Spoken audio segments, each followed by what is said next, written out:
Bueno, propósitos de Deuteronomio, ¿vale? Conocer la obra de Dios preparándolos para la conquista. No tengo ni idea de la hoja. ¿Estamos en Deuteronomio?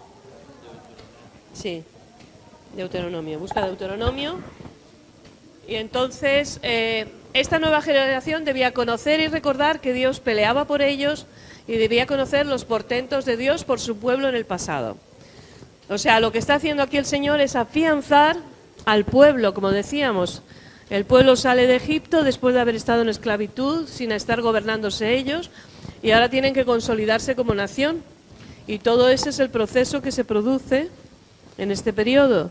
Ven el poder de Dios, ven su grandeza, porque se van a enfrentar con la conquista de un territorio grande y necesitan realmente sentirse seguros de que ese territorio lo van a poder pillar. O sea, entonces todo eso el Señor lo que está haciendo es, y lo hace con nuestras vidas personales igual, nos va preparando para el nuevo paso. Cuando hay nuevos pasos en nuestra vida, Él nos va enfrentando a cosas y circunstancias que nos capacitan para lo que viene nuevo, ¿no? Por otro lado, perdona. Bueno, estamos hablando de Deuteronomio, página 25, dice él. Conocer la ley de Dios, ¿vale? La nueva generación necesitaba recordar el contenido de la ley, entender lo que Dios exigía para la conquista, los requisitos de los futuros reyes, los profetas, las bendiciones que trae la obediencia, etcétera. Entonces, todo esto era importante, porque ya lo vamos a ver cuando veamos el libro de Jueces, que cuando no se siguen las normas, las cosas van fatal. ¿Querías algo? Ah, como te veo ahí parado. Vale. Bien, seguimos. Sí, Juan. Gracias. Aplicarla, o sea, también, aplicar la ley de Dios. Tenían que poner en práctica la ley, porque ¿de qué sirve tener la palabra si no la aplicas? ¿De qué sirve? ¿De qué sirve? Se sirve para nada, ¿no? O sea, es como hoy en día, nosotros podemos tener la palabra, pero si no la aplicamos, no tiene ninguna utilidad. O sea, la palabra hay que aplicarla. Nosotros tenemos una ventaja, y es que tenemos hasta en el móvil la posibilidad de llevar nuestra Biblia con nosotros. Ellos tenían que tener algún papirito y los que lo pillaban, ¿eh? Nosotros lo tenemos más fácil. Pero eso no quiere decir que lo hagamos mejor, porque a veces lo practicamos tan poco como ellos. O sea que, muy bien. Gracias, Juan. ¿Sí? Bueno, en la actualidad, el Nuevo Testamento cita directamente Deuteronomio más de 40 veces. Solamente lo supera el libro de Salmos y el libro de Isaías. O sea, eso ya nos da una pista de la importancia. Jesucristo citó Deuteronomio en cada ocasión en que fue tentado por Satanás en el desierto. O sea, que cada vez que seamos tentados usamos Deuteronomio, ¿no? ¿Así es? No. Cada vez que seamos tentados, ¿qué usamos? La palabra, porque no necesariamente lo que nos va a tentar a nosotros es lo mismo que hizo con Jesús.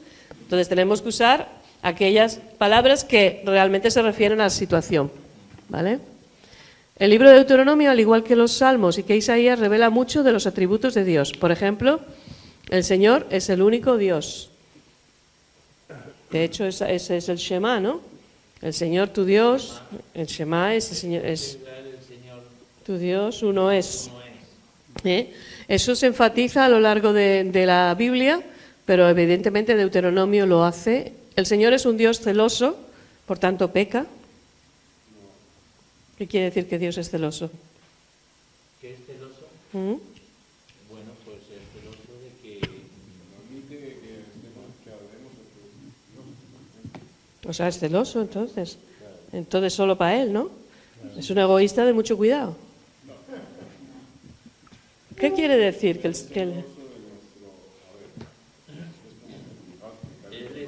Claro, pero tenemos que poderlo explicar. ¿Sí? Que nos quiere para Él. Entonces Él sabe que la relación que Él quiere tener con nosotros debe de ser santa y pura. Sí, es verdad que hay que decirlo. Bueno, sí, sí. uy, ¿cuánto se Gracias oye? por recordarlo. Bueno, yo entiendo entre Sí. pesquicias, entiendo que el Señor, me imagino que se quiere referir, cuando es celoso, pues eso, a una relación santa, una relación pura, honesta, y que nos perjudica, no a Dios, sino a nosotros, el tener o el tratar con otros dioses o otros noviazgos fuera del Señor. Claro. Es por su afán de cuidarnos, no es porque Él, digamos, nos quiere tener para Él y punto, sino que sabe que cuando no estamos por Él, nos hacemos muchísimo daño. ¿Cuántos de aquí sois padres? ¿Vale? ¿Y cuántos de aquí tenéis sobrinos o seres que queráis que son más chicos que vosotros? ¿Verdad? Cuando los ves que se están metiendo en un lío, ¿qué es lo que quieres? ¿Protegerlo? El anhelo natural es protegerlo, ese es el deseo. ¿Esas son las actividades? ¿Raúl?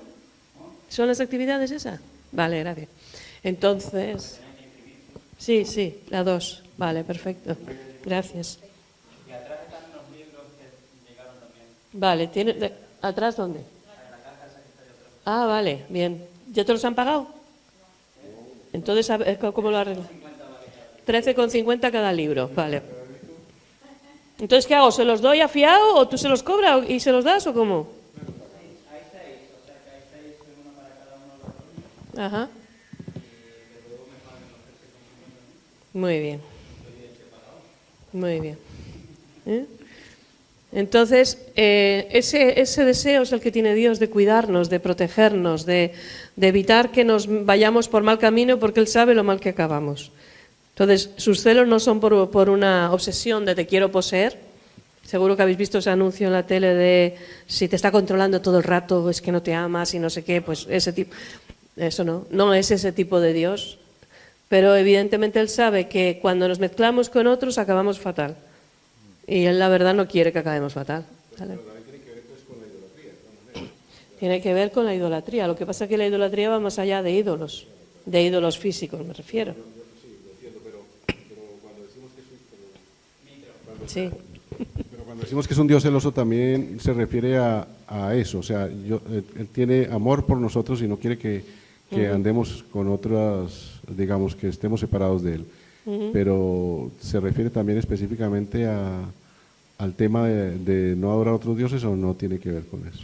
También tiene que ver con eso, pero por ejemplo, Él no quiere que su gloria se la lleve quien no se la merece.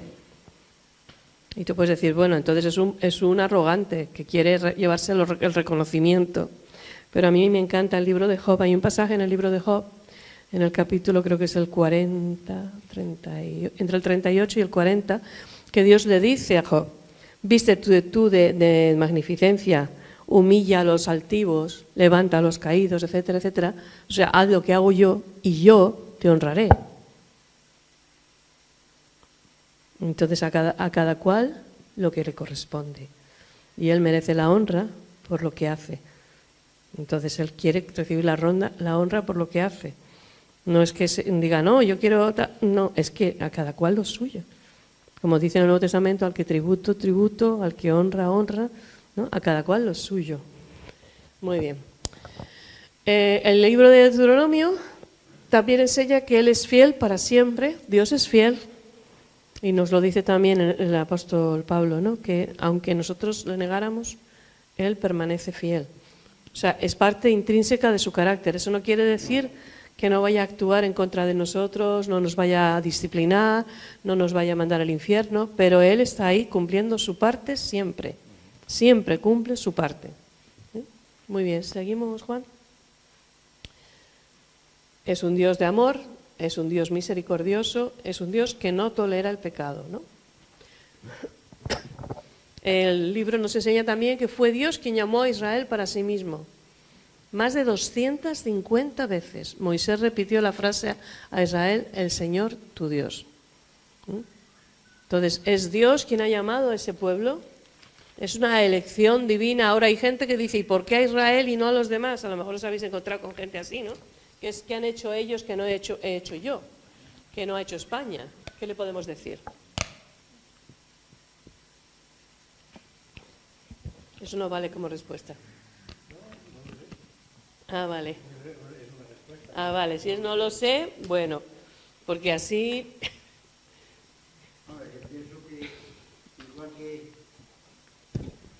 Un poco rollo, yo sé, pero es que si no, no queda constancia. Yo pienso que esto igual se usará contra vosotros, no sé sí. si os han avisado.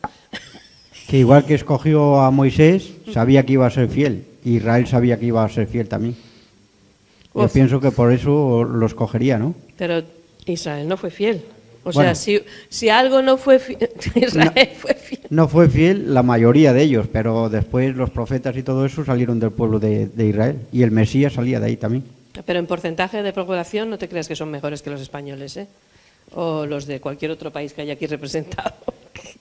Entonces, ¿alguna otra posible respuesta? Pues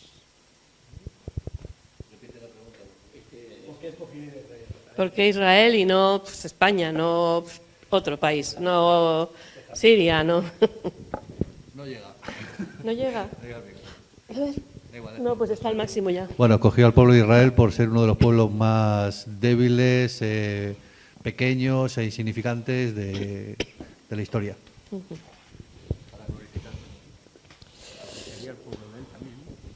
En realidad solamente escogió al pueblo de Israel porque quiso y Abraham fue fiel. Y Dios lo escogió a través de Abraham. ¿Eh? Eso no quiere decir que excluya a los demás. Yo creo que aquí no están las actividades, Raúl. A ver. Estos son los anexos, me parece. Sí, estos son los anexos. Pero es que es que era para dárselo hoy, si no se lo das tú el domingo, lo que sea, porque tienen que tenérmelas hechas para la otra semana. Necesitan la esta, ¿vale? Vale, perfecto. Estos son los apéndices que hablamos, que no teníais en el libro, pero que os hace referencia en los trabajos. O sea, que no perdáis estas hojas porque están... Eso es del plan de curso. Aunque eso no recordaba yo haberlo pedido, pero... Vale. Sí, ¿no? Qué obediente, Dios mío. Bueno, y voy a daros el libro para que no me olvide después. Ya sabéis que son 13,50 € que tenéis que darle a vuestro pastor. Y a cada cual lo suyo, como decíamos, ¿verdad? Muy bien. Entonces, evidentemente, otra cosa que hacía falta a una nación era porque había que guardar las escrituras. Tenía que asegurarse de que eso era traspasado fielmente. Entonces, otra razón para tener una nación que lo hiciera, a escoger una nación, fue por eso. Y los israelitas en eso fueron muy fieles. Vale. Sí, fueron muy fieles. Muy bien, seguimos. Bueno, este es el bosquejo, hay el primer discurso, el segundo, el tercero, cada uno con un toque distinto, histórico, legal y profético. Y luego habla de los últimos días de la vida de Moisés y de su ministerio. Muy bien, seguimos, Juan, por favor. Bueno, los 3 sermones. La revisión de la historia es obedece, la exposición de la ley, pon atención, la profecía del futuro de Israel y la exhortación a la lealtad a Jehová y la advertencia contra la apostasía. ¿Vale? Entonces, esos son los 3 sermones. ¿Seguimos, Juan? Perdón, es que me puse para el congreso y todavía... Bueno, ¿quién lo escribió? Bueno, la Biblia no lo declara, pero nosotros ya lo dijimos, ¿no?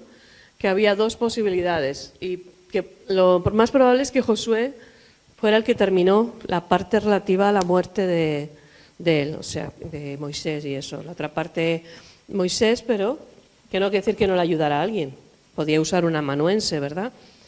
Pero fue Moisés y es muy probable que en la última parte, pues, o la parte referente a su muerte, fuera Josué, que estaba siempre con él, que conocía todo, que lo vivía con él, que lo experimentaba. ¿Seguimos?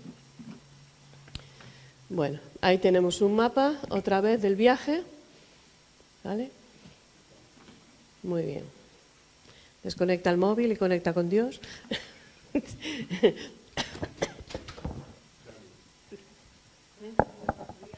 Me contagió Mariuxi y me puse malísima y he estado todos estos días encerrada para recuperarme para venir hoy. Y hoy ya salí porque tenía que comprar cosas porque ya hacía falta en casa. Pues. Muy bien, ¿seguimos? Bueno, cuando lo tengas. Ahora vamos a ir a Josué. ¿Algún comentario sobre lo que hemos visto hasta aquí en Pentateuco?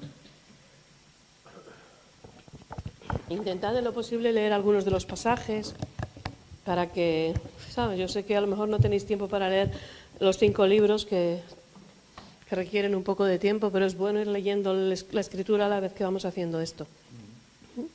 Muy bien, entonces, el contenido de Josué, las condiciones en Canaán, Josué como la persona, Josué el libro, el tema central, el bosquejo, el resumen del contenido. Bien, vamos a ver las condiciones en Canaán. Canaán eran ciudades-estado. ¿Qué quiere decir eso? Eran ciudades-estado en Canaán.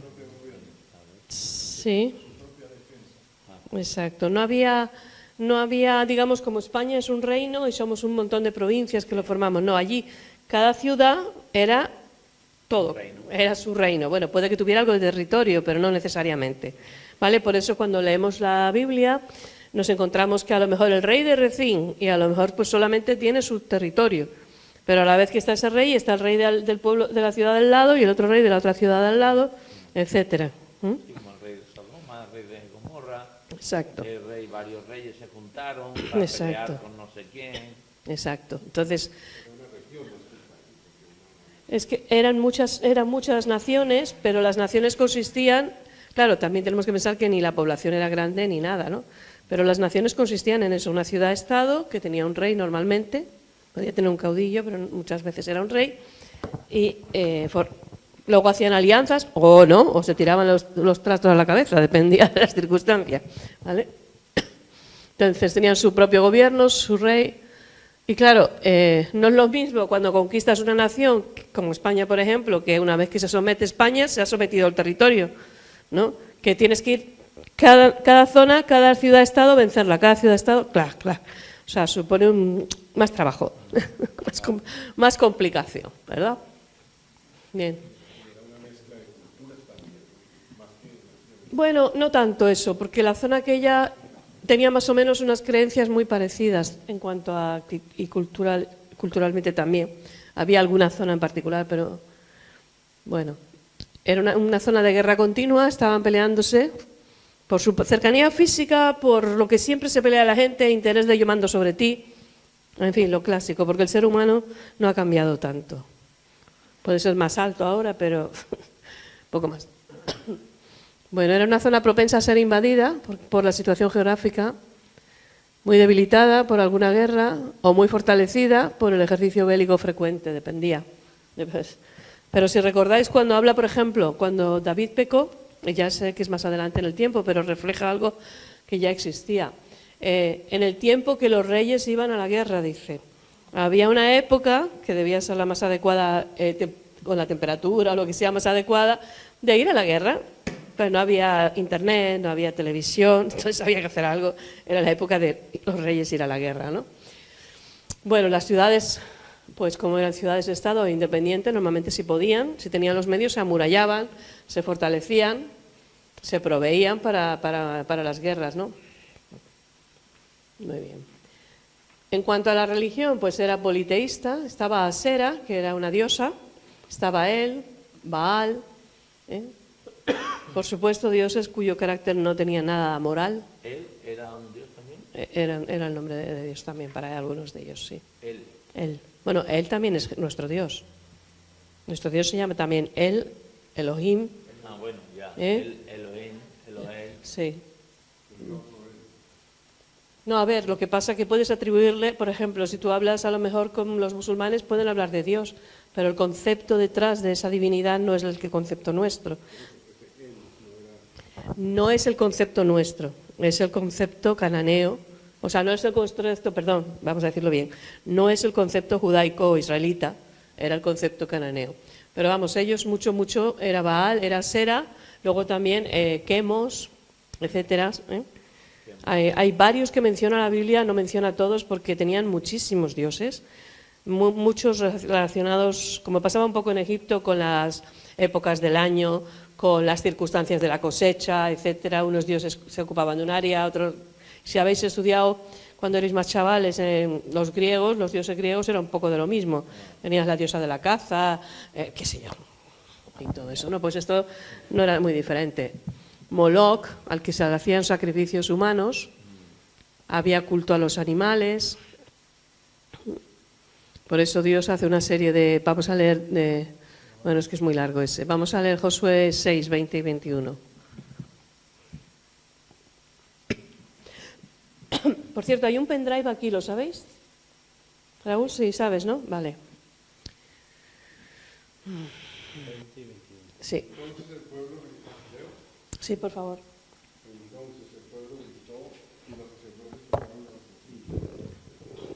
Y aconteció que cuando el pueblo... Entonces el pueblo gritó y los sacerdotes tocaron las bocinas.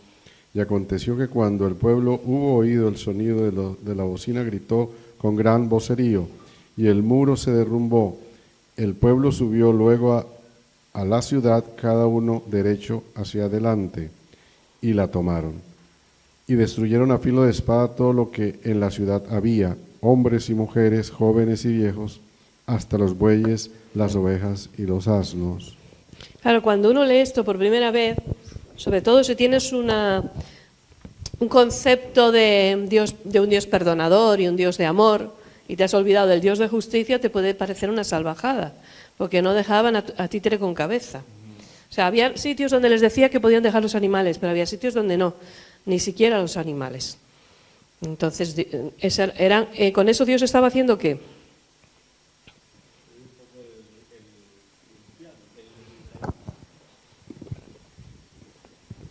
Que si ellos tenían, como dicen, sacrificios, cultos a los animales, estaba un poco destruyendo las imágenes y todo lo que representaban esos dioses, ¿no?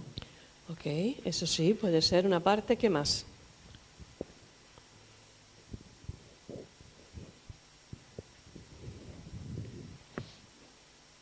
Dios estaba probando su obediencia, poniendo a prueba su obediencia. ¿Vale? No siempre lo que Dios manda hacer es fácil, ¿o sí? No siempre lo que Dios manda hacer es fácil, ¿vale? Tiene que haber una confianza en que lo que Dios dice es algo sabio, es algo con buen fin, si no, no haríamos. De hecho, le costó la vida a Saúl, o sea, la vida no, el reinado. Por no obedecer conforme a la palabra que le dio el profeta Samuel. Claro. Y le dijo, te dije esto y los animales. Y que oigo ahí detrás, dice, no, es que el pueblo, dice, qué lástima, ¿para qué lo vamos a matar? ¿No? Y es curioso, el Señor es estricto en algunos mandatos. Él es estricto siempre. No vemos siempre la firmeza o la dureza, a lo mejor en este momento. No quiere decir que no venga. O sea, no siempre es instantáneo. Una pregunta. Es que a mí en más de una ocasión me han preguntado que después de leer cómo Dios permitía que hombres, mujeres, jóvenes y ancianos, incluso niños, eran asesinados por el pueblo de Israel, no sé, ¿qué clase de Dios es ese, no? Porque parece un Dios... no sé. ¿Es en respuesta a lo que él dice o en relación con lo que él dice u otra cosa? No, estamos hablando de, digamos que parecía que Dios era un Dios malo porque... Sí, por eso. ¿Quieres hablar? Ven. Perdón, vamos a ver lo que él dice, ¿vale? Sí. Bueno, el concepto de que Dios actuaba de manera sanguinaria al ordenarles eliminar toda la población humana y a veces los animales también, viene precisamente de que eran politeístas. Detrás de cada ídolo se mueve un espíritu inmundo y esos espíritus inmundos eran los que gobernaban a esa gente y a esos animales, ¿no? Entonces Dios, antes de que el pueblo suyo, el elegido, el que tenía que demostrar la santidad de Dios, se quedara ahí, tenía que eliminar todo lo que pertenecía a los demonios. Y había una sola forma de hacerlo. Incluso había sacrificios humanos en muchos casos. Algo que Dios aborrece completamente, ese sacrificio humano. Y no hay imperio que haya hecho sacrificios humanos que no haya caído, porque cayeron todos. Y en este caso es eso lo que buscaba Dios. O sea, que el pueblo no tuviera contacto con la contaminación espiritual. Más que nada. Eso es lo que veo yo, por lo menos. Ya, de todas maneras, sigue siendo una salvajada y para explicarlo ¿verdad? Nos quedamos cortos con eso, porque eso lo entendemos tú y yo, que conocemos al Señor, entendemos la importancia de la separación espiritual y física de la perversidad. Tenemos que pensar primero, ¿dónde van los niños? Los niños pequeños, los niños que realmente no son conscientes, ellos no, aunque fueran muertos en ese momento, sus vidas prevalecen para la eternidad con Dios. Esa es la primera cosa que debemos de entender. Los mayores vivían en un desenfreno total. Y os acordáis que creo que fue el primer o segundo día de la clase, y os dije que el Señor no había castigado a esas naciones porque la maldad no había llegado al colmo. El Señor se lo dijo así a a Abraham. ¿Os acordáis? O sea, ya a este punto ellos habían abusado de la paciencia de Dios hasta un límite. Entonces, Dios es un Dios que castiga. Ahí lo hace de una manera física, pero tenemos que explicarle a la gente que Dios castiga, que Dios no es un Dios que uno se puede tomar a cachondeo, que es un Dios serio y que si nosotros hacemos el tonto va a haber consecuencias. Ahora a lo mejor no va a mandar a alguien que venga y nos ejecute a todos, pero vamos a tener que rendir cuentas delante del gran trono blanco. Hoy estamos en tiempo de gracia. Ahí no era el tiempo de la gracia. Ahora sí, ahora es otra cosa. Pero en ese entonces había una sola manera de limpiar la tierra delante de Dios. Y era eliminar todo lo que daba honra a los ídolos. Y eso fue exactamente lo que se hizo. Y cuando no se hizo exactamente, el pueblo hebreo sufrió las consecuencias. Por supuesto que hay consecuencias, ¿no? Es una ilustración de todas maneras, ¿no? Seguimos la página, por favor, perdón. Una cosa que quería yo preguntar, ¿hasta qué edad un crío es, o sea, es que el Señor se lo lleva? Yo no creo que Inocente. haya una edad, creo que hay una madurez. Y la madurez la determina Dios, no te puedo decir una edad. ¿13 años podía ser? Yo creo que antes que eso. Yo creo que antes que eso ya pueden discernir perfectamente. 7 años ya sabe lo que es. No, pero no te puedo decir una edad, porque yo no creo que podemos decir, esta es la medida. No existe una medida real, porque cada niño madura de manera distinta. Entonces, cuando la persona puede conscientemente elegir a Dios, en ese momento ya está en peligro de perderse para siempre, igual que de ganar el cielo. Bueno, recibir el regalo celestial. Sí. ¿Hay algún versículo en la Biblia ¿Qué? que dé luz a lo que tú estás diciendo? Sobre los niños ¿Sobre que los se salvan niños? sin tener conciencia de pecado. No, a ver, Jesús dijo que los niños son míos. Dejad a los niños venir a mí, no se lo impidáis, porque de ellos es el reino de los cielos. Entonces, el que lo dijo es Jesús. No conozco otro versículo particular. Ya. Pero la medida no podemos decirlo porque es que no hay un versículo que yo sepa que específicamente diga qué edad. Ahora, por ejemplo, los judíos en concreto, el Bar Mitzvah lo celebran a los 13 años y consideran que desde el punto de vista religioso, el varón, el joven, ya es totalmente responsable delante de Jehová. ¿Pero eso es lo que piensa Dios? No tengo ni idea. No lo sé. Y decirte una edad sería injusto. Pero sí que es verdad que no todos los niños tienen el mismo nivel de madurez. Es más, por ejemplo, una persona con síndrome de Down, que tiene una mente totalmente infantil, es un niño. Entonces, son cosas que Dios sabe. Yo esas cosas las dejo en la mano de Dios, porque Él los ama más que cualquiera pueda amarlos y que Él decida. ¿Vale? Entonces, ya hemos pasado a otra cosa. Entonces, tenemos que entender que sí, que esas cosas el Dios castiga, y castiga con severidad, y lo manifiesta, pero cuando Dios castiga, Dios ha esperado mucho tiempo. No ese es el único caso, podéis ir al libro de Oseas y veis cómo el Señor pacientemente había aguantado a su pueblo que con el mismo problema se habían portado mal. Les había mandado avisos dándole las señales de las cosas que precisamente en Deuteronomio son señales de la reprensión de Dios. Y aún así no habían oído, no se habían humillado. Y cuando Dios los había bendecido, habían dicho que era por los dioses paganos a los que adoraban. Entonces, Dios castiga, y estamos hablando de castigo en este caso, estamos hablando de castigo, no de disciplina, ¿verdad? Y destruye. Y eso es algo que nosotros tenemos que decirle a la gente. Oye, mira, Dios no es un Dios sanguinario, pero Dios había esperado. Dios había esperado. Y los niños, lo que he dicho antes, porque eso es algo que la gente también piensa, y los críos, pero es que esos críos que estaban en una edad que ellos no podían decidir, Dios los tiene con él. Entonces seamos conscientes de eso, que Dios no es mata a todo el mundo indiscriminadamente y todos se van al mismo sitio, no. Sí. Bueno, veo ahí en eso que estás diciendo también que el Señor ve el porvenir de los niños, lo que le esperaba también, en el caso de crecer en esa mentalidad también. O sea que digamos que le está haciendo un favor a esos niños de que se hagan mayores y vivan totalmente en el pecado, en la rebeldía, sin conocer a Dios, digamos. Pero eso siempre es una elección personal. No, ya, pero claro. Pero claro, es que lo ponemos todo muy trágico, pero no vemos los beneficios. Entonces el Señor también, por amor a quien sea, puede decir, te voy a quitar ahora porque sé tu porvenir cómo puede ser y, en fin, es un decir. Sí, yo por ahí tendría cuidado cuando lo digo, porque también te pueden decir, entonces, ¿por qué no quita a toda esta gente cuando son niños que se convierten luego en superbichos? O sea, es un argumento que te puede rebotar. No te recomiendo ese argumento. Pero ahí en Romanos dice paciente, con paciencia, en Romanos 1, donde habla de la paciencia del Señor, su benignidad. Dice, y su benignidad es la que nos ayuda a arrepentirnos y todo eso, ¿no? Que después no lo ocurre, bueno, pero sí que es verdad que en la paciencia y la misericordia del Señor muchos hemos alcanzado salvación. Está claro que sí.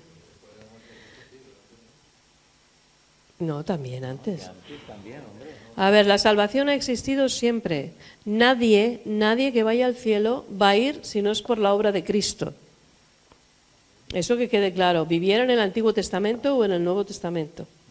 Que nosotros tenemos la ventaja de que el Espíritu Santo mora en nosotros y entonces hace más fácil el camino, cierto.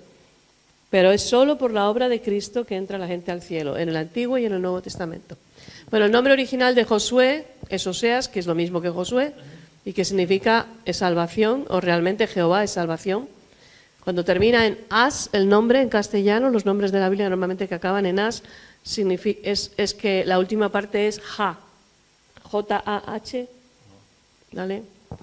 En el original, o sea, lo equivalente a ja, que es Jehová, ya sabéis, una abreviatura para Jehová, ¿no? Bueno, Jehová es salvación. Moisés le puso este nombre cuando lo envió a espiar la tierra de Canaán. Y Jesús es el mismo nombre, pero en griego. Oseas, el libro de la Biblia, entonces también podría decirse que se llama Josué. O sea, ¿por qué le ponen a uno Josué y al otro Oseas si es el mismo nombre? Pero porque a la persona la llamaban de esa manera. Por eso. Claro, claro. Si tú te llamas Óscar, escribes Sí. un libro, pondrán el libro de Óscar. Pero no dices que Josué Significa Oseas. Significa Jehová es salvación. Sí. Y es lo mismo que Oseas. Es el mismo nombre. Oseas, Josué, Jesús es el mismo nombre. ¿Y por qué lo diferencian acá en la Biblia entonces? Es una pregunta. Porque le llamaban así a él. A Oseas le llamaban Oseas, a Josué le llamaban Josué. Entonces el libro lo ponen por el nombre que la gente lo conocía. O no sé, a lo mejor no te entiendo lo que quieres decir. ¿Eh? No, pero- Bueno, no exactamente, porque Pepe, bueno, además Pepe, ¿qué significa? Padre putativo. A ver, cuando hablamos de Pepe, los que vivimos, por lo menos en España, no sé si supongo que también en Colombia y eso, Pepe, esto, José, está, o no, no, allí no. Pero en España, digamos, Pepe sabemos que es eso, como Paco, Pachi y una serie de formas que nosotros llamamos cariñosamente a los franciscos. Pero eso es algo, son localismos, son cosas de aquí. No necesariamente fuera de aquí, se entiende. ¿Eh? No, eso es como Jacobo, Jaime y Santiago, que es el mismo nombre. Es el mismo nombre, ¿vale? Lo que pasa que es en un idioma, en otro idioma, en una forma de expresarlo, otros ceros. Claro, Jesús, por ejemplo, es en griego, es la forma griega del nombre, pero es el mismo nombre. Muy bien. Josué tenía experiencia militar, dice que estuvo en la guerra contra Amalek, ¿os acordáis? En Éxodo, ¿no? Era servidor de Moisés, además era un servidor celoso, era celoso, ¿verdad? Porque cuando el Espíritu de Dios viene sobre los líderes que eligen ¿verdad? Que convocan, ¿os acordáis? Y hay unos que no se habían venido a la convocatoria, habían pasado 3 pueblos, pero el Señor igualmente los unge para el servicio. Josué viene y dice, oye, que estos no están aquí, y está pasando lo mismo. Y Moisés dice, que no pasa nada, que ojalá todos, ¿no? Esa es la actitud. Esto es para todos. Cuando vosotros estáis orando aquí para que el Señor os llene con el Espíritu Santo, es para todos, no solo para vosotros, para todos los creyentes, ¿no? Pues esto es igual, esto es para todos. Y ojalá que todas las iglesias del Señor estemos llenas del Espíritu, porque esto iba a ser, ¡buf! ¡Qué revolución!, ¿no? Pero él fue fiel, le sirvió, estaba con él, le sirvió literalmente servir, en el sentido, te llevo esto, te hago lo otro. O sea que luego le fue delegando más responsabilidades, pero él fue aprendiendo el liderazgo con Moisés. ¿Cómo aprendió el liderazgo David? Primero con las ovejas. Después... Hombre, liderazgo... Él mismo lo dice. Primero tocando el arpa con Saúl, ¿no? Con Saúl aprendió. El tiempo que él estuvo en el palacio con el rey, veía cómo se llevaba un gobierno. Ahí estaba aprendiendo. Una clase práctica, visible. Y aquí pasó con lo mismo con Josué. Ahora, ¿qué más hombres fueron siervos? Que sepamos así en la Biblia. Nehemías, por ejemplo. Caleb, no. Te refieres a... No, pero me refiero... Sí, Nehemías también, efectivamente, vivía en el palacio del rey y aprendía. Otro que fuera sucesor... Eliseo, de Elías. Él actuó como siervo hasta que tomó el relevo. José, del faraón. Entonces, esto nos enseña algo nosotros, ¿no? Isaías era un sacerdote. ¿El Palacio Real? Bueno, acceso sí, pero no es lo mismo. No, pero yo estoy hablando de siervos. Ok, gente que sirvió a su antecesor. Eso es lo que estoy hablando, ¿vale? Entonces, es como David, como Eliseo, todo esto. Entonces, esto nos enseña algo a nosotros sobre el tema del liderazgo. ¿Qué nos enseña?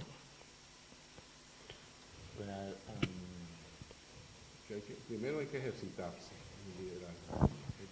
Hay que vivir. En el liderazgo no. Hay que vivir la experiencia primero. Primero hay que servir. Hay que vivir la experiencia primero, desde los oficios más humildes Eso hasta es. las dignidades más grandes. Sí, perdón. Lo siento. No soy yo, es vuestro pastor. Toda la culpa es a él. No, pues que en el liderazgo lo que primero se aprende es que hay que comenzar desde los oficios más humildes hasta las dignidades más grandes. Entonces se va aprendiendo. Por eso hablaba ahora de David cuando le preguntaban y decía, es que yo aprendí que cuando a las ovejas no sé qué cosa, él ya aprendió ahí a ser valiente, a ser líder, a tener las características de un líder. Pasa para allá, por favor. ¿A Y tú hay también? un dicho que dice, antes de ser cura hay que ser monaguillo, ¿no? No sé si igual me equivoco, pero yo creo que para ser líder tienes que tener cierto don, cierto carisma, ¿no? De líder. No todo el mundo vale para ser un líder. Ya, pero, a ver, lo primero que hace a un líder en la obra de Dios es que Dios lo llame. Y lo siguiente, ese siervo, esa persona tiene que servir. Porque si una persona que es llamada a la obra del Señor no sirve, que lo deje. ¿Vale? Y en primer lugar de servicio es en su iglesia local y bajo la autoridad de su pastor. Y luego el Señor enseña el principio es el que es fiel en lo poco, sobre mucho lo pondré. Ahí tenemos a los primeros diáconos, ¿verdad? Varios de ellos acabaron en un ministerio mucho más grande.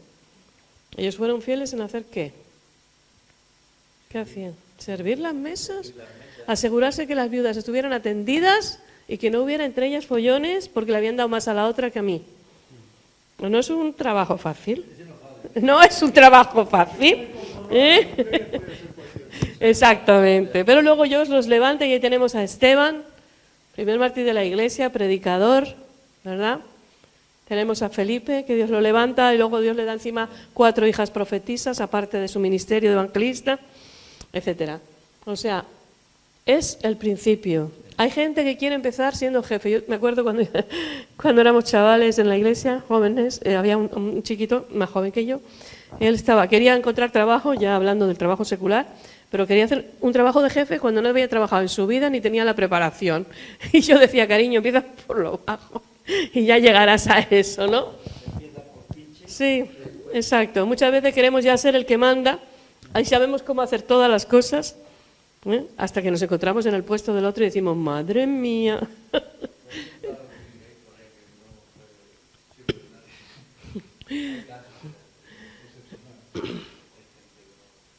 Bueno, él no fue llamado para servir. Él es un hombre que es rico, y punto.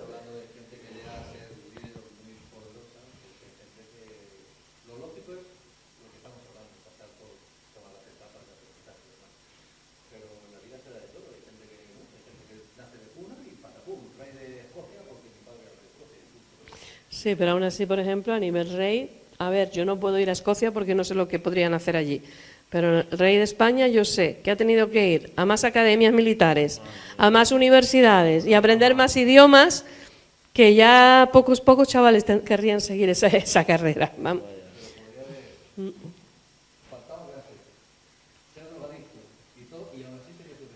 Eso no lo sabemos.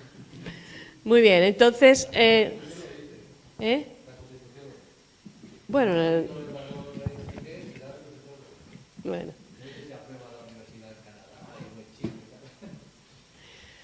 Josué tenía un... Perdón, ¿te estás yendo corriendo? No corras. ¿Esta es la que corresponde o la otra? No, mira a ver tú, y yo no sé. La siguiente. Tú has hecho un salto y otro salto, no sé dónde estás. La siguiente. Esta. ¿Pasa una más? Vale. Aquí ahora. Sí, de eso ya hemos hablado. La siguiente. Bueno, él tenía un carácter aprobado por Dios. Su fe fue demostrada cuando regresaron de Canaán. Él era un hombre de fe. Importante para la misión que iba a desarrollar. No fue el único hombre de fe. ¿Cómo se llamaba el otro hombre de fe? Caleb. ¿Vale? Exacto. Por eso se llama Caleb. ¿Porque fue a Canaán? No, mi hijo porque fue a Canaán, no. Porque yo lo reservé para que fuera un hombre de fe, que el Señor le diera esa capacidad de creer en lo imposible y de alcanzar cosas para Dios. Era un hombre lleno del Espíritu de Dios, en el sentido, lleno, acompañado del Espíritu de Dios, ungido por el Señor. Eran los guerreros más maduros de la nación cuando llegaron por segunda vez delante de esto, sí, porque ya sabemos que Caleb tenía 85 años y Josué un poquito menos, pero mayores. Y fue confirmado, nombrado por el Señor, fue elegido por el Señor, que Moisés tuvo que delegar en él. Pero hay otra cosa importante, y es que el legado que Moisés le dejó era un legado grande. Y a veces Dios nos hace ser seguidores de un líder cuyo legado es muy grande. Eso nunca debe ser un impedimento para que lo hagamos y sigamos al Señor, porque si el Señor nos ha puesto ahí, es porque nos va a dar la habilidad para desarrollar eso. Entonces no nos sintamos poco porque el que dejó el legado antes que nosotros fue un hombre poderoso en Dios, etcétera, sino hagamos todo de nuestra parte para servir con excelencia al Señor, sin miedo y sin compararnos, porque cada uno tenemos nuestro propio llamamiento y Dios nos usa con propósitos particulares. Pero lo que Dios espera de nosotros es que seamos fieles. Y como le dijo la gente a Josué en el capítulo 1, tú ocúpate de hacer las cosas bien y nosotros te obedecemos. ¿No? Estoy parafraseando, pero es lo que le dicen. Entonces, eso es importante. Tú haz las cosas bien. Tú haz lo que Dios te ha pedido. No, pero dice así como obedecimos a Moisés, te obedeceremos a ti. Exacto. Entonces, pero tuvo que ser complicado al principio, sentirse menos que Moisés, evidentemente. Muy bien. Seguimos. Conquista y división de Canaán al mando de Josué. Bueno, Jehová había prometido a Abraham un pueblo que heredaría Canaán. Y hablamos de eso y lo mencionamos en Génesis, ¿no?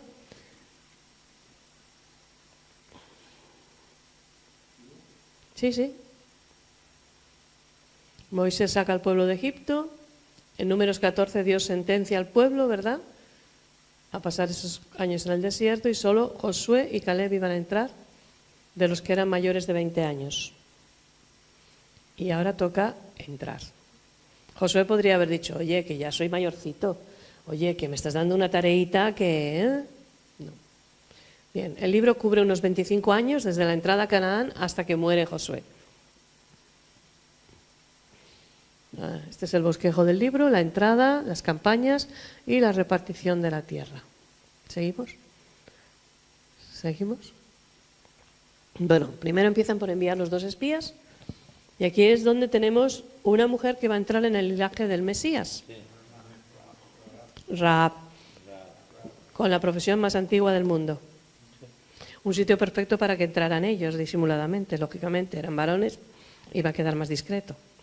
Ahora, si se enteraron, claro, que no, si se van a un sitio muy visible, iban a notar que aquellos no son los de siempre, ¿no? Que estos quiénes son. Muy bien. Entonces, les va a tocar pasar el Jordán y tiene que ocurrir un milagro, porque era la época de la crecida, era la época en que había más flujo de agua. Pero él ya había visto un milagro semejante con el Mar Rojo. Él podía recordar. Y esto es una lección para nosotros. Nosotros tenemos que recordar lo que Dios ya ha hecho, porque eso será nuestro trampolín para alcanzar lo que Dios va a hacer. Muy bien. Ese fue, por supuesto, para la nación que estaba con él, pues un recordar lo que el Señor había hecho. Otra lección ilustrada de lo que Dios puede hacer. Porque ahora van a enfrentarse con naciones poderosas. Entonces es una forma de Dios afirmarles, oye, que estoy aquí.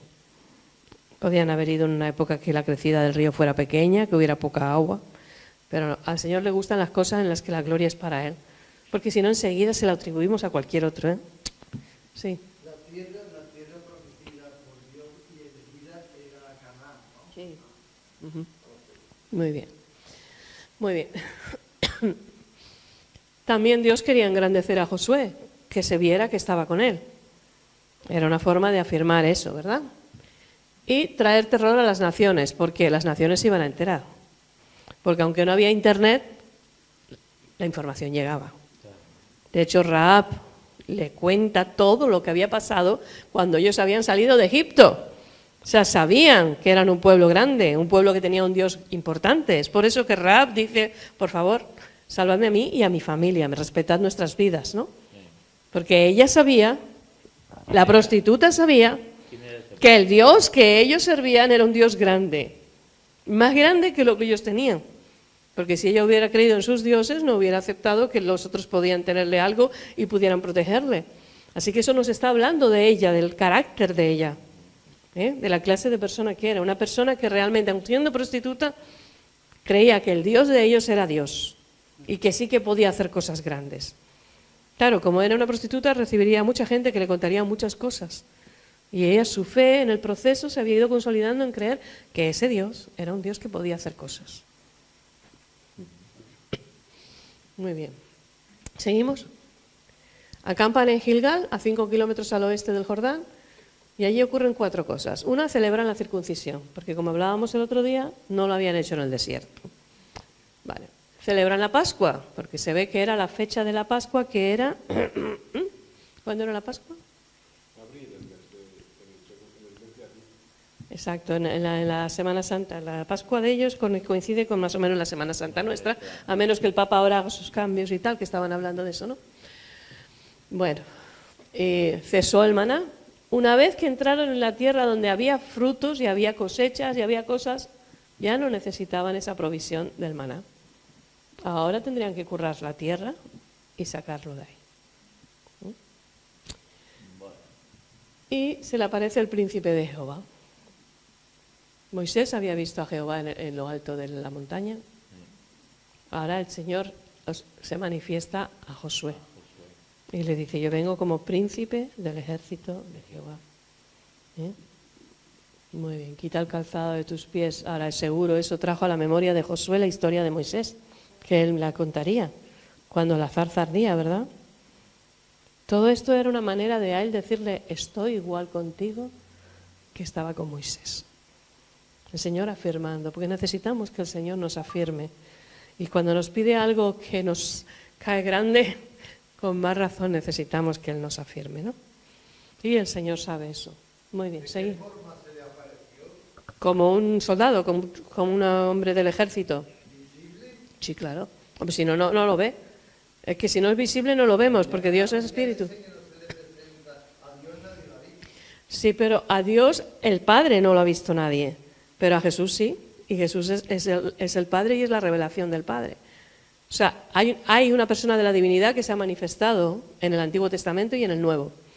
En el Antiguo Testamento por medio de aparición, es decir, no se encarnaba, y en el Nuevo Testamento encarnándose.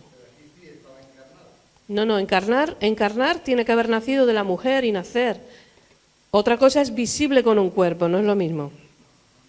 Él estaba, esto se llama teofanía, ¿vale? A lo mejor tú no estabas el día que lo expliqué.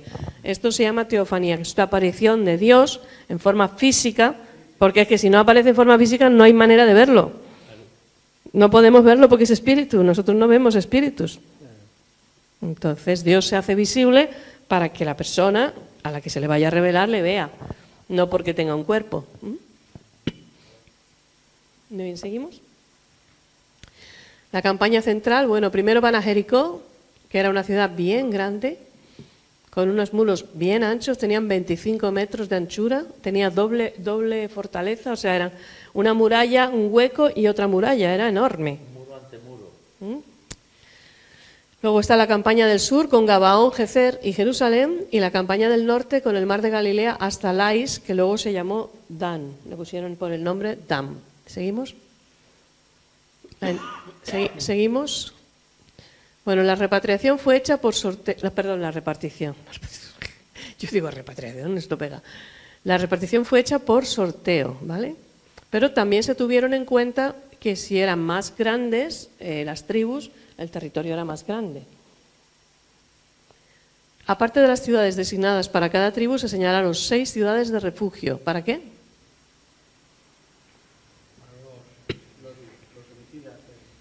¿Qué homicidas? Los que habían asesinado a alguna persona o algo, ¿no? Delincuente, bueno. Algo más falta ahí. Para los leprosos. No, ciudades de refugio no, los leprosos fuera. Nada de ciudad. Las ciudades de refugio eran para los homicidas que sin querer habían matado a alguien. A los que sin querer. Claro. O sea, si tú dices, se la voy a hacer a... ¿Cómo era tu nombre? Se la voy a hacer a Francisco y me lo voy a cargar, y te lo cargas, nada de ciudad de refugio. Allí donde estás, ¡clac!, apedreado.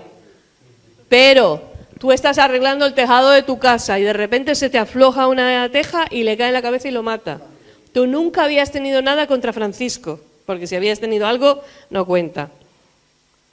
Porque se habría aflojado por ayuda. Entonces puedes ir a la ciudad de refugio y tenías que quedarte allí hasta que muriera el sumo sacerdote que estaba en poder en aquel momento en que tú habías cometido el acto. O sea que mientras tanto, bueno, por lo menos estabas vivo. Si salías de la ciudad de refugio... La persona sola era la que tenía que irse. Si se iba a la familia porque querían ya es otra historia, pero la instrucción era la persona. Una pregunta. Es que dijiste algo ahora que me quedó sonando un poco y es el tema, nosotros no vemos los espíritus, no vemos espíritus. ¿Qué es lo que...? Bueno, a lo mejor tú ves, yo no los veo. Yo no veo espíritus. Sí. Bueno, sí, pero es que no es lo que yo vea o no vea, sino... Bueno, en el caso mío sí creo haber visto algo, pero ¿dónde dice que no vemos o que no podemos ver un espíritu o un alma, o llámala como quieras? No tiene una que aparición. decirlo. No tiene que decirlo en ningún lado. No, pero es que el problema es que hay muchos testimonios de personas aún creyentes que han visto apariciones y entonces ¿cómo Pero lo llamas? están con cuerpo visible, no son espíritus. Bueno, no cuerpo visible realmente, puede ser una manifestación muy etérea y entonces no podemos decirles, no, usted no lo vio. O tú no me podrías decir a mí, no, tú no viste lo que viste. ¿Cómo puedes tú Nuestros aseverar? ojos no pueden ver espíritus, solo pueden ver cosas físicas.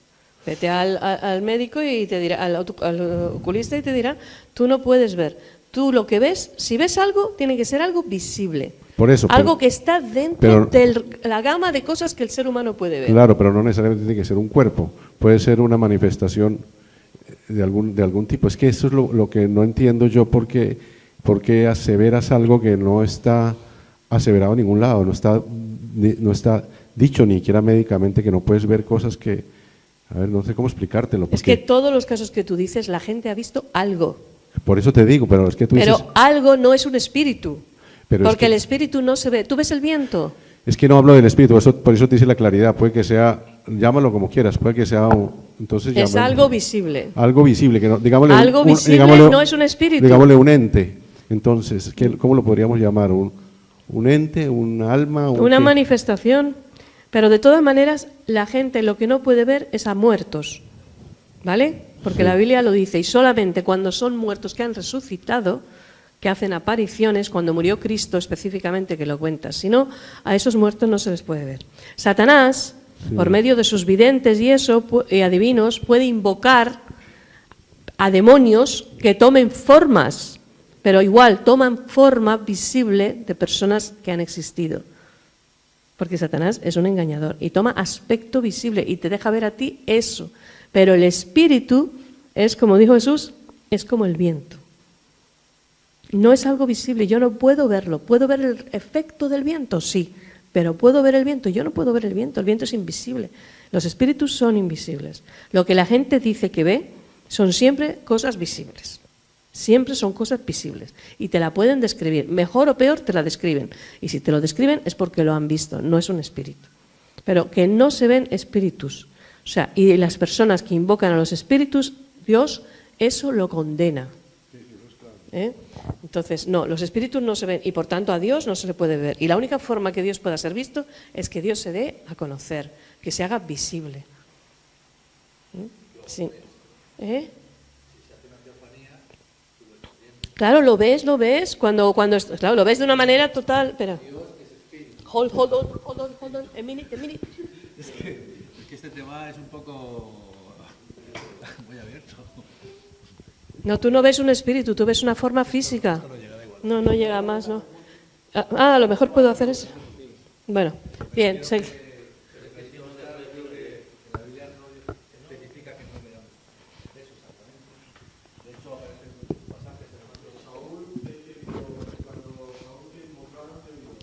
Vio a un hombre, dice la Biblia, claramente. No es un espíritu. Ahora, ¿es un espíritu con forma del hombre? Pues probablemente. Pero a la vista de él era un hombre.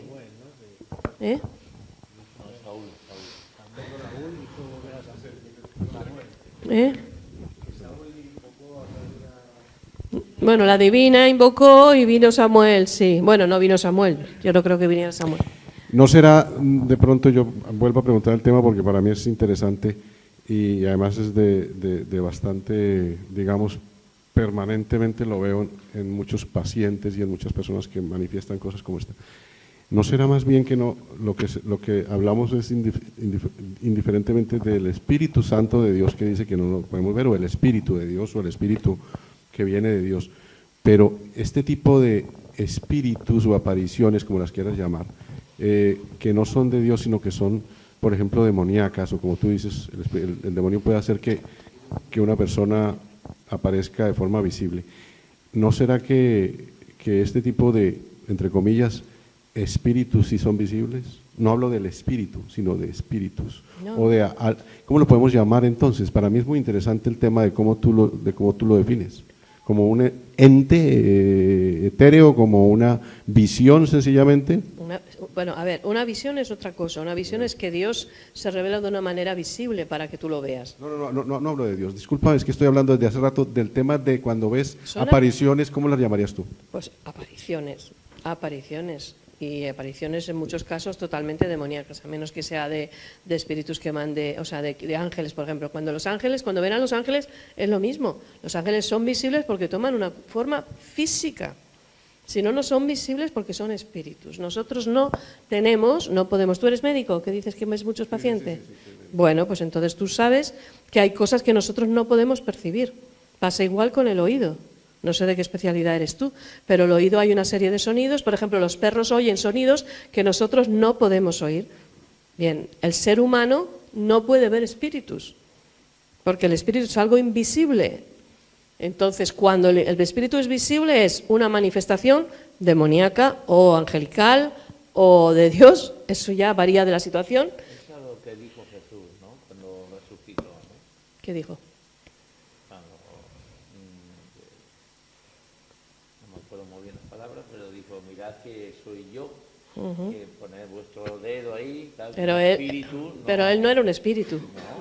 Él era un cuerpo resucitado, el cuerpo glorioso. Él tenía cuerpo Le de... dijo a los otros Sí, porque sí. se asustaron. Sí, de sí. Mirad que soy yo. Ah, vale, soy ya un te entiendo, espíritu. sí, sí. Porque un espíritu no tiene Carne, exactamente. no tiene carne, no se ve. Exactamente, lo dice Jesús en ese pasaje, mira. ¿Cómo es el pasaje? ¿Cómo se llama? Es cuando él se aparece a los discípulos en la habitación.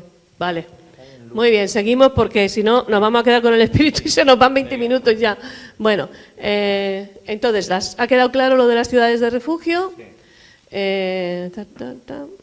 Bueno, estas son las ciudades, ¿sí? Estaban más o menos distribuidas equitativamente para que, dependiendo de dónde estuvieras, fueras a la que estaba más cerca. A ver ahora si llega, porque lo he puesto al otro por otro lado. Ahora sí. Sí, ahora sí. El tema de las ciudades de refugio, Sí, para un homicida accidental, por decirlo de alguna manera, sí. y tendrá que haber más gente porque no creo que solamente estuviera habitada por ese tipo de personas. No, eran ciudades normales que se designaron como ciudades de refugio. O sea, allí vivían los vecinos de la ciudad, Vale. pero allí se iba No en cualquiera exclusividad, o sea, vale. y salía por piernas, porque si lo cogía el vengador de la sangre lo podía matar en el camino. O sea, tenían que llegar a la ciudad de refugio a tiempo antes de que lo pillaran. Correcto. Y bueno, ya que tengo el micro, comentando lo que está hablando Óscar. Sí, Óscar, sí. Claro, según lo estás exponiendo tú ahora, claro, eso es de cajón de madera de pino. O sea, habitualmente no vamos por la calle viendo espíritus, porque los espíritus habitualmente no se ven, está clarísimo, eso lo sabemos todos. El tema que está hablando Óscar es qué sucede cuando de repente se da la situación en que se muestran, que es lo que está preguntando Óscar. Claro. Ya sabemos todos que Pero para que habitualmente se muestren, no vamos se por han la hecho calle viendo visibles. espíritus, está claro. Claro. Sí, se hacen visibles, luego tú lo ves, luego cuando lo ves, la pregunta pasa a Óscar. Cuando lo ves, ¿cómo le llamas o cómo denominas eso? O... Claro, yo ya lo he contestado, no voy a seguir contestando lo mismo. Yo ya he dicho que eso es una aparición. Vale, entonces sí se pueden ver, si el Señor te abre los ojos espirituales y de repente ves ahí un bicho o No lo que ves sea. un espíritu, ves a una persona, lo que ves, y siempre que cuentan, quien quiera que te lo cuente, le dices, descríbemelo, y te va a describir un ser visible, humano. No, bueno, tú con los que hayas hablado tú. ¿Eh? Yo tengo otras experiencias y no son precisamente humanos. ¿Ves animales? No, yo no, pero conozco personas que te pueden describir el bicho en cuestión que de humano no tiene nada. Yeah. Por eso la pregunta y la insistencia y demás en este tema, porque A ver, si claro, es son un cosas que bicho no lo en hablamos cuestión- todos los días en el café y de repente Claro. surge el día y dices, oye, pues aprovechemos para hablar hoy. El bicho en cuestión tiene una forma física, siempre va a ser una forma física. No, es que ha dicho él un bicho en cuestión. No, cualquier persona, pero por favor, Andrés era, ¿no? Sí. Pregúntale a cualquiera, es que yo con los nombres soy un horror. Pregúntale a cualquiera de esas personas que te describan y verás que lo que te describen es una cosa que entra dentro de la gama de lo que un ser humano puede ver. Si no se le aparece a él, si te aparece a ti, tú también lo ves, lo ve cualquiera, porque está manifestado en una forma visible. Pero no es el espíritu lo que está hecho en forma visible, es lo que se ha puesto para hacerse visible. ¿Alguno de vosotros ha visto esas películas del hombre invisible? Películas en las que hay, o los cómics que había antiguamente del hombre invisible. ¿Cómo lo hacían visible? ¿Le echaban pintura o le echaban algo para que se viera la forma? Bien, vale. Seguimos. No, para que veamos un ejemplo ilustrado, no sé. No contesta nada, en realidad no contesta nada. No, se hace visible porque se hace visible, pero no contesta la pregunta. Bueno, perdóname, yo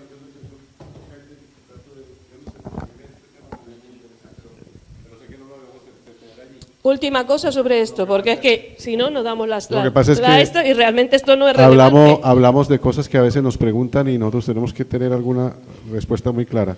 Y es, que el versículo que decías tú, Sebas, dice en Lucas, por ejemplo, dice, mirad mis manos y mis pies, que yo mismo soy. Palpad y ved, porque un espíritu no tiene carne ni huesos, como veis que yo tengo. Entonces, pero claro, él no está diciendo que, ahí más bien lo que estaría diciendo es que sí, sí podrías verlo. Dice, si me ves, yo soy porque un espíritu. Entonces esa claridad es la que más me inquieta, porque el hecho de que nosotros veamos algo que es una manifestación, no implica que detrás de esa manifestación no haya un espíritu. Entonces, bueno, en fin, es un poquito enredado el tema, pero tú no puedes decir que no puedes ver espíritus o no puedes aseverar que no los ves o que sí los ves. Lo que puedes decir es lo que tú ves del espíritu es una manifestación de ese espíritu. Eso sería un poco lo que yo creo. No es que no los pueda uno ver o que no pueda uno sentir, porque, vuelvo a decirte, no estamos hablando del espíritu de Dios, estamos hablando de, puede ser espíritus malignos. Nosotros conocemos en la Biblia que hay espíritus y que la guerra es contra espíritus, ¿no es cierto? En ningún lugar nos dicen que no podemos ver esos espíritus malignos en la manifestación que quieran. Es un poco la inquietud. Pero vamos a ver, yo lo que digo es que lo que no puedes ver es en la manifestación espíritu, no puedes, solo cuando se manifiesta como un cuerpo. Es lo único que digo. No puedes ver un espíritu, solo puedes verlo cuando ese espíritu toma una forma. Eso es claro. Pues eso es lo que estoy hablando todo el tiempo. Entonces lo otro no tiene sentido, porque estamos viendo lo mismo y no tiene sentido. Es la manifestación la que ves, por tanto no es el espíritu. Es un disfraz que se pone para que lo veas. Luego no es que el espíritu sea visible, lo que estás viendo es el disfraz que se ha puesto. Entonces no es el espíritu lo visible. No necesariamente. Dice que el mismo Satanás se disfraza como ángel de luz. Luego no le representa. Puede representar a un ángel de luz y ser Lucifer. O sea, no necesariamente. Puede disfrazarse de algo bueno y es malo. Puede disfrazarse de Samuel que viene de la tumba y no es Samuel, porque quiere llevarle al otro al suicidio. No. Seguimos.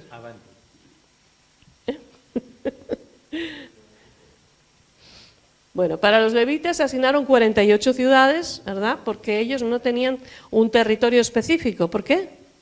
Porque era la tribu escogida para servir al Señor. Bueno. No, ellos tenían herencia.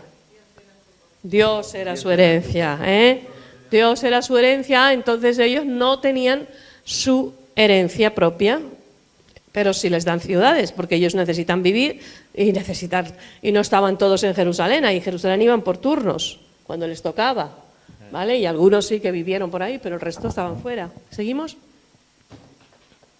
Antes de morir, Josué exhortó al pueblo en por lo menos 4 asuntos. 1, a obedecer la ley de Moisés. 2, a no ser idólatras. 3, a no mezclarse con los cananeos. 4, a amar a Jehová. Y él dijo, yo y mi casa serviremos al Señor, serviremos a Jehová, ¿no? O sea, él quería y tomó esa determinación. Entonces, cuando nos compramos, por ejemplo, adornos que pone yo y mi casa serviremos a Jehová, tiene que ser algo más que un mero adorno que nos gusta. Tiene que ser algo que de verdad tomemos la determinación. Que queda bonito eso. Queda muy bonito, pero no sirve. Hay que vivirlo. Josué lo decía con un compromiso personal con su familia. Nosotros lo tenemos que hacer, puede ser que nuestros hijos a lo mejor no se hayan convertido todavía, pero debemos de trabajar para que eso sea una realidad. Y orar sobre todo, para que eso sea una realidad y ser un ejemplo. Muy bien, seguimos. Ok. Bueno, esto creo que lo hablamos la otra vez, pero bueno, Canaán era la costa baja y luego todo el territorio. Palestina es el nombre, ya dijimos, que le puso el Imperio Romano. Era todo ese territorio que veis ahí, o sea, todo eso era lo que llamaron Palestina. Porque ahí estaban los filisteos. ¿Ves ahí Filistea? Pues ahí estaban. Estaban los fenicios también, veis arriba Fenicia. Tiro era una ciudad fenicia. Sidón también era una ciudad fenicia que no aparece en el mapa. Eran ciudades fenicias importantes, ciudades como las que hemos hablado, ciudades-estado. Bien. ¿Canaán estaba?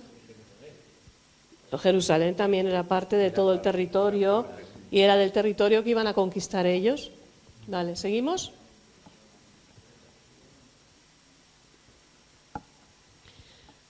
Bueno, ahí volvemos a ver un mapa. Una pregunta de actualidad. Lo que me preocupa con respecto a toda la guerra de Israel y Palestina y eso, es que esta tierra fue prometida a los judíos. Sí. Entonces, realmente, el tema en este momento está no como Dios quiere. No. ¿Cierto? Vale. Eso para entender un poquito. O sea que realmente toda esta tierra fue prometida a los judíos. Y no para un momento, sino Claro. para siempre, ¿no? Claro. Lo que pasa es que si leéis Deuteronomio 28 y 29, veréis las consecuencias de la desobediencia, el castigo que Dios les iba a dar y eso. Y cuando Jesús entra por la puerta de Jerusalén, que es cuando llora y todo eso, ¿os acordáis? Él habla del castigo que va a venir porque no reconocieron el día de la visitación.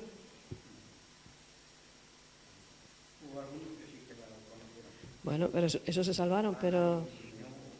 Entonces, según lo que podemos entender del Antiguo Testamento, en general, no más hasta acá, de pronto me estoy adelantando, pero me interesaría saber, ¿cuál sería el futuro, por lo menos inmediato, que nosotros podemos saber de esa tierra? De Palestina, de Israel. Futuro inmediato, a partir de nosotros para adelante, ¿quieres decir? Sí, ¿qué pasa? ¿Va a llegar algún momento ese realmente después de... Sí, claro, cuando venga el Señor. Pero toda la tierra, ya no solamente Jerusalén, dice la Nueva Jerusalén. Entonces ahí se refiere a toda la... No, a ver, la Nueva Jerusalén es ya más adelante. Primero es cuando viene el milenio. Durante el periodo del milenio, entonces ellos estarán, claro. Pero entonces será toda la tierra. Será más que eso. Sí, claro. O sea, en algún momento dado, esa promesa para el pueblo de Dios exclusivamente se va a cumplir. Bueno, ya fue cumplida. Pero digamos que se va a recuperar la tierra. Sí, sí. En un futuro. Por supuesto. Dios es un Dios fiel, Él cumple lo que dice. De todas maneras, el rey David fue el rey que conquistó toda la tierra y la gobernó toda la tierra que Dios le prometió. Sí, no, por eso le he dicho que ya hubo una Aunque primera, lo hayan que pasa es que perdido, luego la perdieron sí. porque se portaron mal Sí. y eso, ¿no? Pero fue el único Dios hizo rey. su parte de cumplirlo. Fue el único rey que conquistó todos los linderos de conquista de la tierra. Muy bien, ¿seguimos?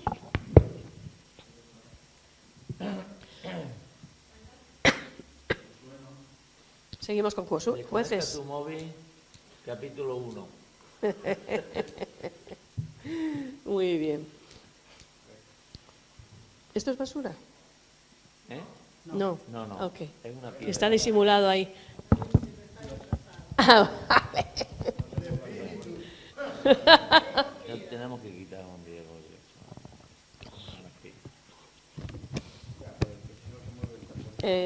¿Jueces? Vale. Jueces. Muy bien.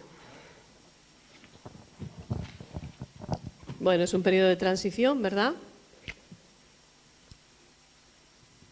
Este es el contenido, las condiciones de Israel, el libro de jueces, nombre, autor, tema central, bosquejo, resumen, lecciones aprendidas. ¿Seguimos? Vamos a ver. Las condiciones prevalecientes en Israel. Han pasado 25 años después de la entrada a Canaán. Muere Josué.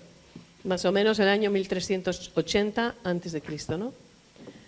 Hubo una decadencia religiosa, política y social. Fijaros que acababan de comprometerse con Josué. O sea, fijaros, olvidadizos totales como nosotros, ¿no? Una decadencia tremenda. No observaron la palabra, se corrompieron. Hubo un caos social, guerras, matrimonios mixtos, en fin. Se dividió Total. Israel. Total. No había capital política ni líder nacional, entonces cada uno hacía, y de hecho el libro de los jueces repite varias veces, cada uno hacía lo que bien le parecía. Ahora, para estos que creen en la anarquía, podemos usar el libro de jueces como ejemplo de lo bien que va la anarquía. Es un perfecto ejemplo de que lo bien que funciona la anarquía. Porque la anarquía tiene un problema, y no quiero hablar de política aquí ni nada de eso, lo que quiero decir es que el ser humano es un ser pecador, hay que reconocerlo. Entonces cualquier cosa que busque va a prevalecer sus intereses. Y por tanto es muy difícil que pueda funcionar algo sin un gobierno. Dios estableció el gobierno porque Él sabía cómo somos. Muy bien, ¿seguimos? Israel tuvo dificultades constantes con las naciones vecinas, ¿verdad? En cuanto los veían un poquito débiles, catapluna por ellos. Dice, ¿que te crees que te voy a dejar? Venga, ¿no? La mayor parte del relato del libro trata de 6 opresiones que no provenían de grandes potencias, porque eran las ciudades-estado de las que hemos hablado antes, ¿no? La naturaleza del libro viene dada por las condiciones prevalecientes. Entonces tenemos que pararnos y mirar el contexto histórico, cuándo se produce, qué se ha producido en la nación de Israel y por qué pasa lo que pasa. Y esto es una enseñanza, como dice el Nuevo Testamento, dice el apóstol Pablo, para nosotros. Tenemos que aprender, esto es para que aprendamos. Es un libro que nos puede enseñar un montón de cómo no hacer las cosas. ¿Seguimos? Bueno, la palabra jueces, en realidad en el original no es nombre, sino que es acaudillar o libertar.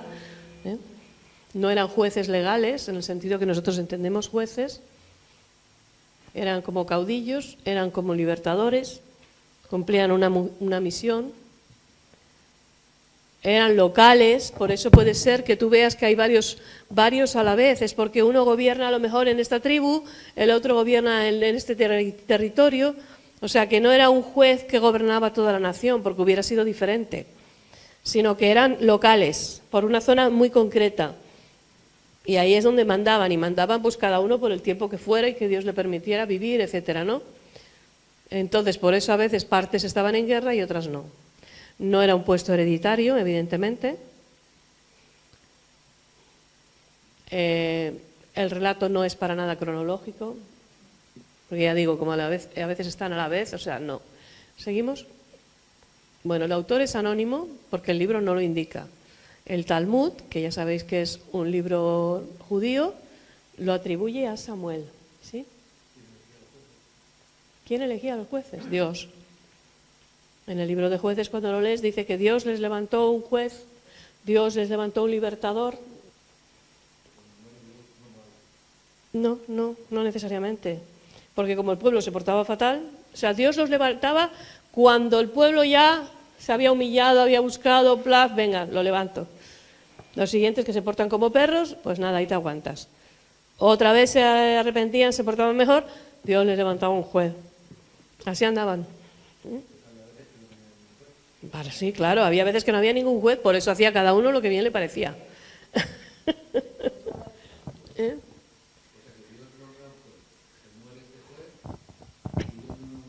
No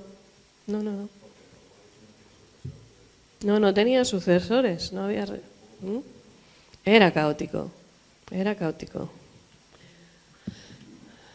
No había rey tampoco. El Jebuseo, que eran los de qué ciudad.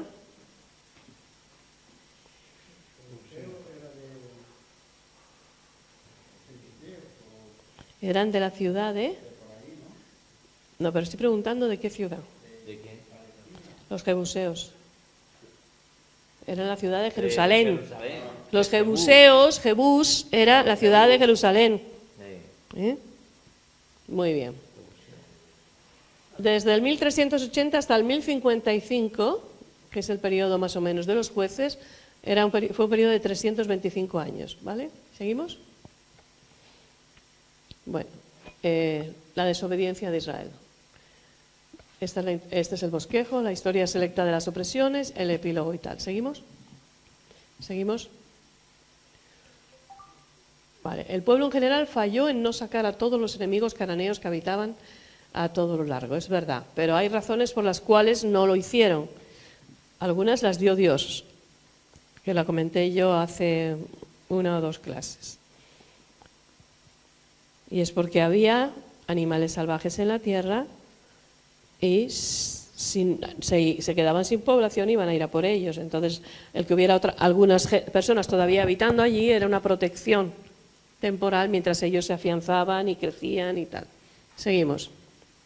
Hay más razones, las vamos a ver. ¿Por qué razón Dios permitió que estos enemigos se quedaran? 1, como castigo por su desobediencia y apostasía. 2, para probar su fidelidad. Cuando yo me convertí, había una hermana que se había convertido un poco después que yo.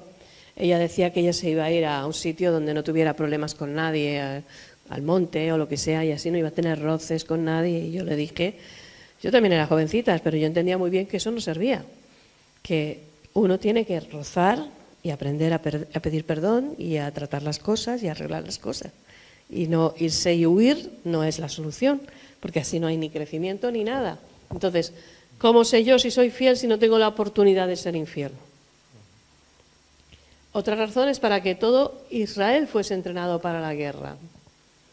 Todo esto lo vemos en distintos versículos por ahí que podemos mirar.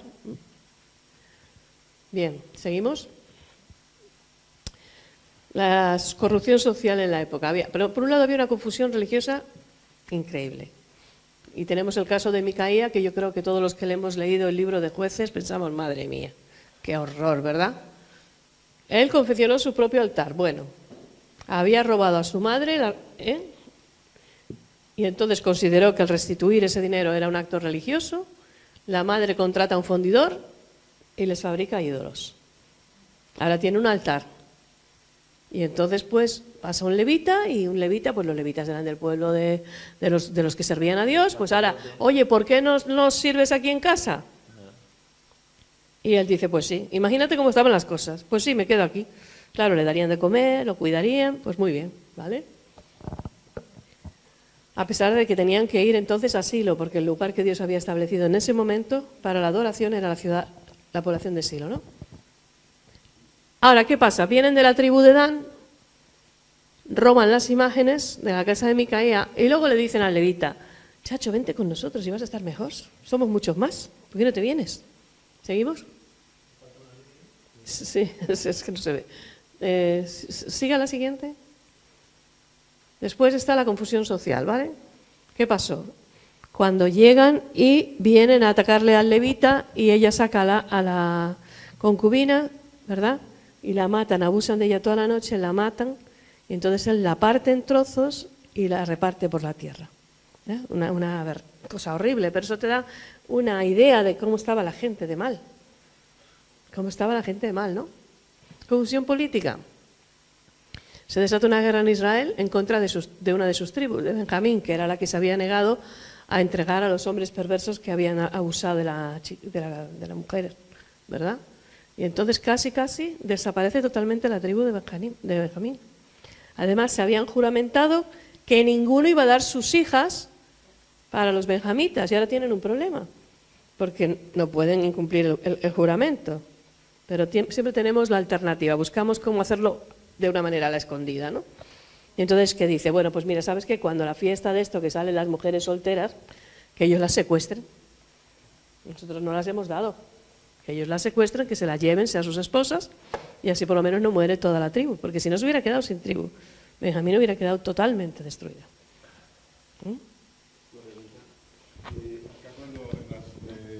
¿Cómo se llaman el material que tenemos? Se hablan de 3 tipos de anarquía. Entonces, una es la religiosa, la de Micaía, la otra es la moral, el levita y su concubina. Aquí el tema de concubina, o sea, el tema de anarquía ya se está viendo desde el tema de que tenga una concubina, o la concubina es normal para el levita. A ver, en Israel era bastante común que hubiera concubinas. Pero eso ya es anarquía, según esta parte, o es normal para el Señor. No es normal para el Señor. Eso. Era una práctica de ellos imitando las naciones vecinas. O sea, pero era una práctica, sí, era una práctica. La concubina no era su esposa. No era su esposa. Por eso. ¿Y tenía eso fuera una esposa o qué? Sí, claro. Tenía esposa y aparte la concubina. Ajá. Ya. Sí, no, yo no digo, pero eso no quiere decir que sea lo que Dios quiera. Y también las estas le dieron sus esposas al otro para que hicieran hijos. O sea, ese era el orden que se vivía en aquella sociedad y que ellos dejaron entrar dentro de sus prácticas. Pero eso no significa que Dios lo apruebe. Hay que distinguir.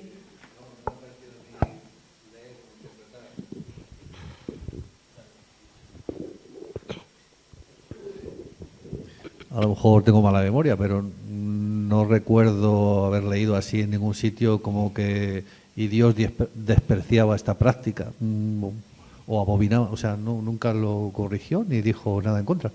Que yo sepa, a lo mejor se me ha pasado por alto. No, pero él enseña que solamente una mujer con el hombre. que el principio de la relación matrimonial la creó él. Por tanto, lo otro son cosas acomodaticias que el hombre hace. ¿Pero significa eso que Dios lo apruebe? Dios no tiene que estar diciendo cada vez, haz esto, no hagas esto. Pero el Antiguo Testamento está lleno de casos de hombres que tienen 3, 4 y no sé cuántas esposas, concubinas y de todo. Y, sí, sí. O sea, y no eso es que sea el caso Dios lo de apruebe. 1 o de 2 o de 3. Claro, claro, claro. 3.000 años Dios callado ahí sin decir, oye, esto no lo hagáis. Es que ya Él había dado las normas. Sí, bueno. Él no se pasa el día... No, pero vamos a ver. Él no se pasa el día diciendo lo que hay que hacer cuando ya lo ha dicho. Pero es que Adán no podía ir con otra porque solo tenía una. Bueno, luego nacieron hijas y podía haber ido con las hijas.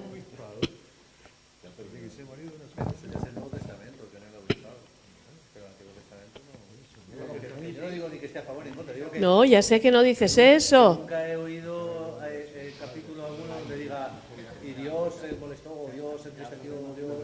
O sea, nunca dijo nada. La verdad es que sí, yo tampoco lo he escuchado.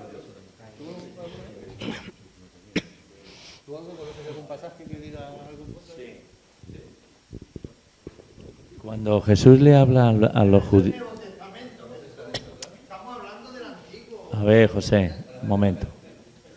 Cuando Jesús le habla a los discípulos acerca del divorcio o de repudiar a la mujer, Él le dice que eso lo mandó Moisés por causa del corazón duro de los judíos. Permitía, pero que Dios no había aprobado nunca todas esas cosas. O repudiar a la mujer. Ya, y todas esas cosas también eran por lo mismo, pero que Dios no lo había mandado. Era por la cabezonería, todas esas cosas.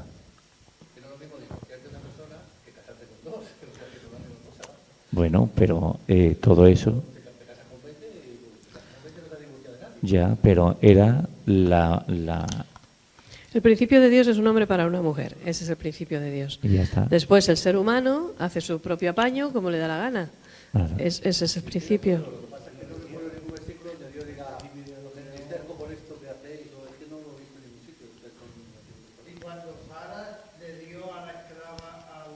Era una práctica típica. Por supuesto. No, pero tuvo sus consecuencias. Tuvo sus consecuencias y también le dijo, échala.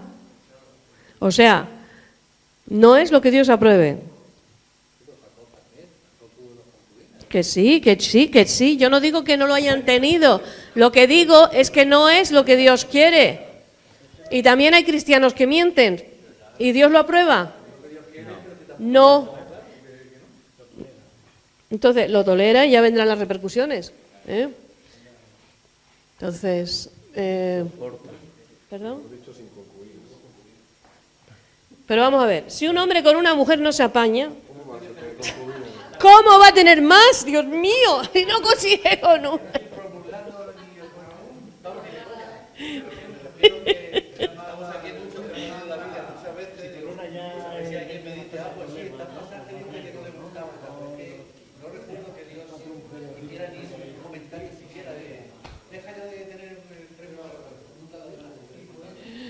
Bueno.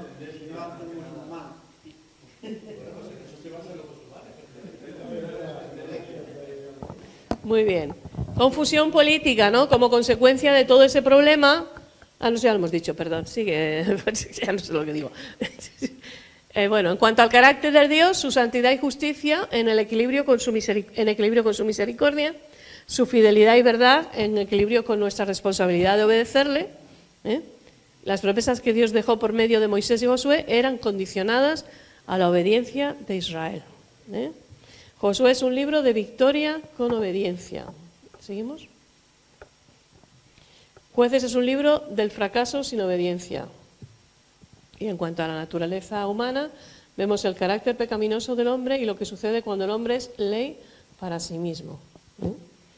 Cuando el hombre es ley para... Vamos a parar aquí, que ya es la hora. Eso es lo que hicieron. Eso mismo. Pues que yo mando, yo ordeno y mando yo, y yo hago lo que me da la real gana, y tú lo que te da la real gana, y el otro lo que da la real gana, y así sale lo que sale.